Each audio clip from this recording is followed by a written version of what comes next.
Šita pamoka yra apie 3, 12, 21 energiją ir jų bendras savybės. Nors iš pirmo karto gali atrodyti, kad nieko bendro neturi, bet iš tikrųjų yra ir turi daug bendro ir toks jausmas, kad viena iš kitos susideda ir pereina ir yra toks savotiškas ciklas. Atskirai apie energijas galima bus paklausyti dar sekančioje medžiagoje, bet dabar kas sieja, tam, kad jūs suvoktumėte, iš ko jos susideda.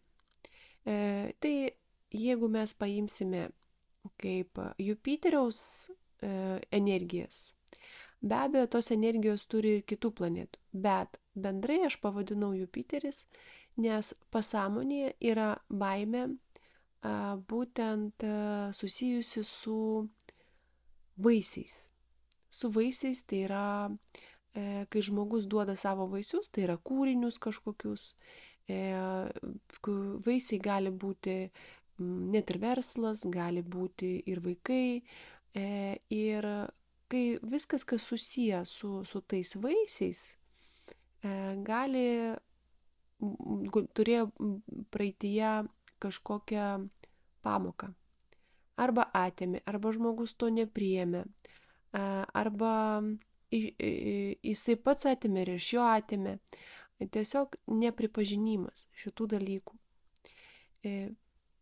Ir 3, ir 12, ir 21 energija yra apie gausą, klėstėjimą, apie išmintį, apie mokėjimą pasiaukoti dėl kažko.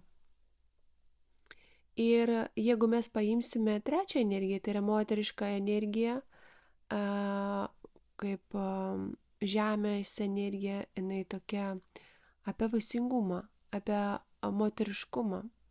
Ir nesvarbu, ar tai vyras turi tą trečiuką, arba moteris. Skirtumą tarp vyriškos ir moteriškos šitos energijos bus žemiau, galėsite panagrinėti. Tiesiog tai rodys išbalansuotą moterišką vidinę dalį. Vyras irgi turi moterišką vidinę dalį. Ir man šitos visos 3 energijos yra kaip aprašymas tam tikro ciklo. Ciklas kaip vikšras tampa drugeliu. Kai kažkas turi subręsti, kažką turi paaukoti, kad kažką išgauti. Mes aukojam savo laiką, mes aukojam savo resursus, tam, kad paskui gauti kažką. Gauname vaisius arba savo kažkokią transformaciją. Tai irgi yra vaisius savo kelio, savo kažkokiu išbandymu. Tai irgi yra kažkoks išėjimas. Ir trečiukas, moteriška energija, kuri tikrai žino, kad su savo pajėgumu jinai tikrai gali išgauti gausą, klėstėjimą, todėl jinai siekia statuso. Nes pasąmonėje jinai jaučia ir žino, kad jinai tikrai tą moka pasiekti. Jos talentas yra tą sukurti, padidinti tą energiją, kurią jinai turi. Tai yra klestėti, būti aukštame statuse, turėti visko, ko jai reikia, visus įmanomus resursus. Be abejo, tai yra vaisingumas, tai yra padidinimas, padauginimas kažko ir tai yra savo antros dalies vyro palaikymas. Minuse, kai išsibalansuoja, kai moterys neturi savo atramos, reiškia vidinis vyro portretas yra silpnas, tai galėjo būti, kad vaikystėje nepalaikė tėvelis, galbūt jisai buvo silpnas arba jo nebuvo, tuomet atsiranda trečiukas ir matricui. Ir jos siekimas gauti labai daug, tai yra tarsi įrodyti, kad aš galiu ir be vyriškos dalies. Tai be abejo jinai gali, bet reikia žiūrėti, kokiais būdais jinai gauna tą gausą ir statusą ir kokiais būdais jinai siekia to. Trečiukas minuse rodo nesubrendusią tą moterišką dalį. Moteriška dalis psichikoje atsakinga už norių. Jinai atsakinga už norių ir reiškia, norai yra tokie nesubrendę. Tai yra nesubrendę norai apie ką? Ne apie dvasiškumą. Ne apie dvasingumą ir kad kažkam kažką duoti, suteikti, padėti, pagelbėti dėl kitų. Čia bus nesubrendę norai, tai yra vaikiški savo, uždengti pradžią savo vidinius deficitus, pasijausti kažkaip, gauti, pasirodyti kažkaip, nes jai yra labai labai svarbu tas. Ir čia rodys, kad norai yra kol kas tokioj stadijoje, kad reikia dar auginti šitą dalį. Jinai bandys įrodyti, kad jinai gali pati viską, nes viduje vyriška dalis yra silpna. Sekančiame video jūs galėsite tai paklausyti. Būtent apie tą išbalansavimą pas vyrus ir pas moteris, kaip tai vyksta. Bet svarbiausia yra dalykas tame, suvokti trečiukui, jeigu mes imtumėm bendrai 3 energijas, 3, 12, 21, kad tai yra ciklas, kad mama visą laiką tarsi pasiaukoja. Jinai paaukoja savo gyvenimą, energiją, laiką savo vaikams, tam, kad kažkada gauti kažkokį rezultatą. Va čia ir yra būtent tų visų energijų toks, ta bendrystė tokia, kas vienyje. Pasiaukoti dėl kažko, dėl kažkokio vaisiaus. Visas šitas 3 energijas sieja moteriška energija, gyvybinė, žemiška, moteriška energija, ta tokia kūrybinė. Ir aišku, tai yra per mamą ir nuo mamos ir išsibalansuoja irgi ir nuo mamos.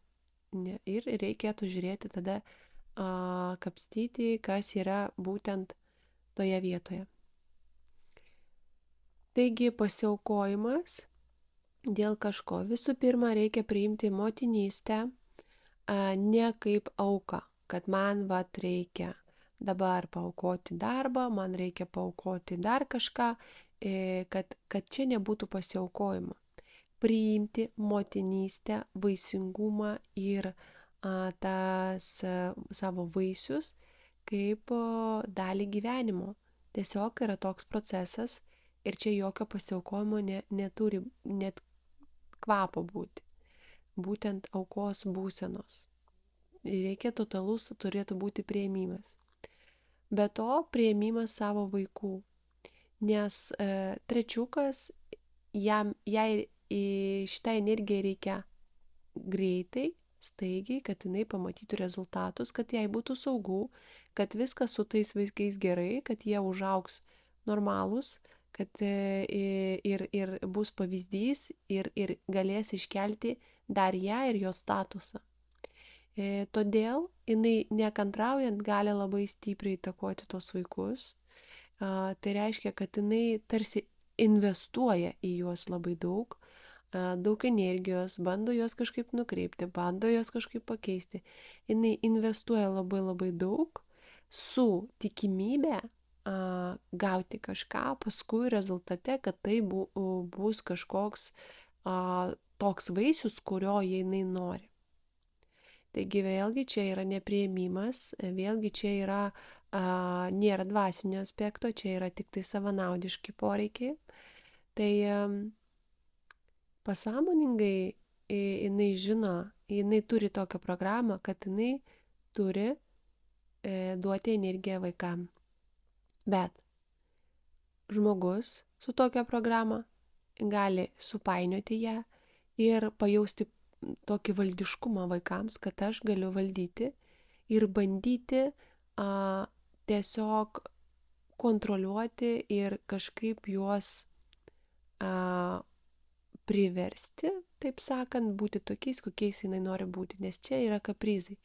Aš noriu būti va taip, aš noriu matyti va tokius savo vaikus, aš noriu va tokio gyvenimo. Čia bus noriu toks ne visai subrendęs. Ir reikia tą pripažinti. Aš suprantu, kad tai gali būti ne visai smagu išgirsti, bet reikia tą pripažinti. Ir čia yra vikšras. Jeigu mes pasižiūrėtume į tą modelį vikšras, lėliukė ir drugelis, tai čia vikšras, kurį reikia užauginti. Ir tuomet, kai susibalansuoja ta energija, kai jinai subrendusi ir jinai suvokia, kad jinai duodanti meilę, nereikalaujanti, kad kiti būtų kažkokie kiti. Bet jinai, kai yra subrendusi, jinai tik tai duoda.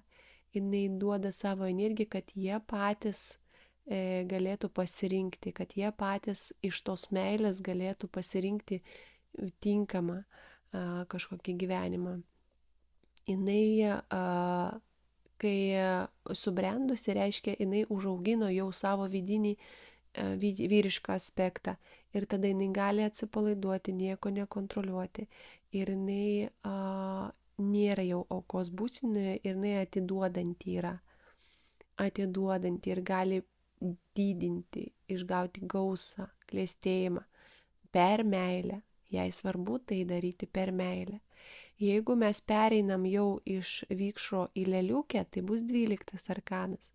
Aš jau jums parodžiau, kad trečiukas, jisai gali virsti 12, būti aukos būsenoj.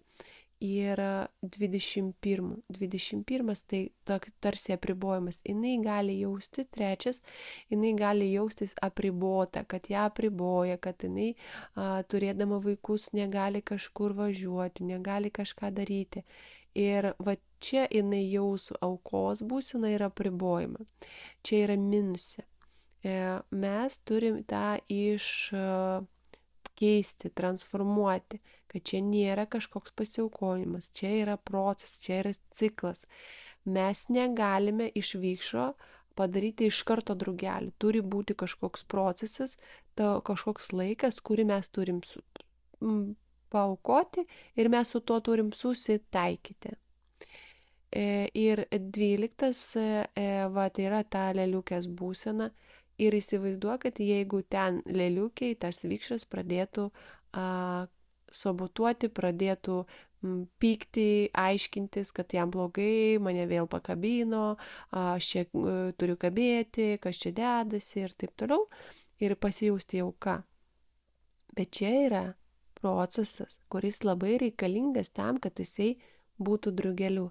Ir 12 reikia suvokti lygiai tą patį, ką ir 3, kad reikia susitaikyti, kad tai yra proceso dalys, kad jam reikia išbūti tam tikroje būsenoje, kažko atsisakyti gyvenimą, neturėti kaip visi, kažką paaukoti, laiką, energiją, dar kažką, kad subręsti, kad nueiti į vidų ir išsiaiškinti savo vidinius procesus, savo emocijas, nes čia irgi bus labai daug emocijų. Trečiukas turi labai daug emocijų, noriu, labai daug tokių impulsyvumo ir daug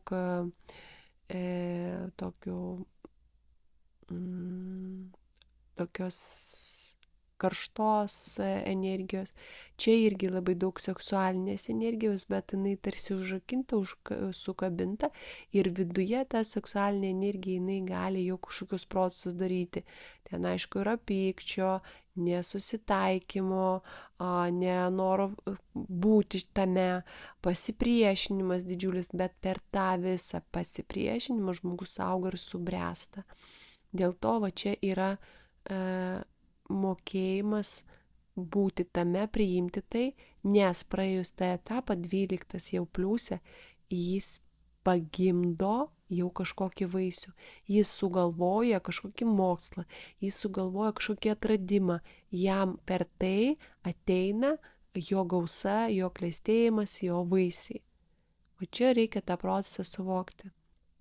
Ir kai mes einame į 21, tai irgi jau yra, jisai aišku parodo moterišką energiją, ne, kad žmogus susijęs su moteriškumu, jau matosi tą deivę kortoje. Ir tai yra apie mokėjimą būti apribojami, nes ta energija kažkada pakliuvo į apribojimą ir nesusitaikė su tuo. Kaip ir 12 turėjo apribojimą, ne, ir nesusitaikė, galėjo būti kažkur išvežtas, gal surakintas. Taip ir 21 galėjo būti kažkiame apribojime, kur negalėjo kažko daryti ir pasąmoniai iš tikrųjų yra tas prisiminimas ir dabar baimė pasididinti. Tai va čia irgi susitaikyti su tuo situacija, kuri yra gyvenime, kad reikia kažkurio momentu pabūti ir kažko atsisakyti, nuo kažko atsiriboti, būti apribotam, neturėti viską, ką turi visi tam tikram momente. Nes paskui, kai jau jis tą 21 jau tampa drugeliu, jau kai visas ciklas praeitas, reikia tiesiog laiko tam duoti, reikia suvokti visus procesus, kai vyksta visas tas subrendimas ir 21 vyksta drugeliu, tai jisai gali viską. Jisai jau gali viską, jisai irgi apie gausą, apie klestėjimą, apie didžiulę energiją, nes čia visur yra labai labai daug tos energijos. 21 ypatingai turi labai daug tokios seksualinės tos gyvybinės energijos, kuri pakyla jį virš žemės, virš visokių materialių prisirišimų, kur noriu yra, šito noriu ir šito noriu ir tą noriu, bet čia jau yra toks pakilimas, kad ten nėra tų visų norų ir ten visiškai kitas suvokimas yra dvasiniais tikslais, viskas yra daroma. Tai vat toje fazėje, tome cikle, kurį aš jum pavaizduoju, yra labai didžiulė prasmė ir svarbu nenusiridenti į auką, kad man taip dabar yra. Nelyginti save su kitais, nebandyti būti kažkokiais, iš karto turėti gausą, klestėjimą ir statusą. Taip bus, jūs ir taip tą turite. Tikrai jūsų pasąmonė tikrai žino, kad jinai tą turi ir moka išgauti. Bet reikia išmokti duoti laiko, mokėti pasiaukoti kažkokių dalykų ir mokėti priimti savo vaisius ir džiaugti savo vaisiais ir neatiminėti iš kitų, neatiminėti iš kitų teisės išbūti toje liukėje, nebandyti iš jų iš karto ištraukti drugelio, reikalauti, kad jie pasikeistų, kad jie būtų kažkokie kitokie, bet priimti. Čia yra toks priėmimas viso to proceso, viso to ciklo. Tai tokį pavyzdį aš jums pateikiu, kad jums būtų aiškiau, galbūt jums padės toliau nagrinėjant šitas energijas.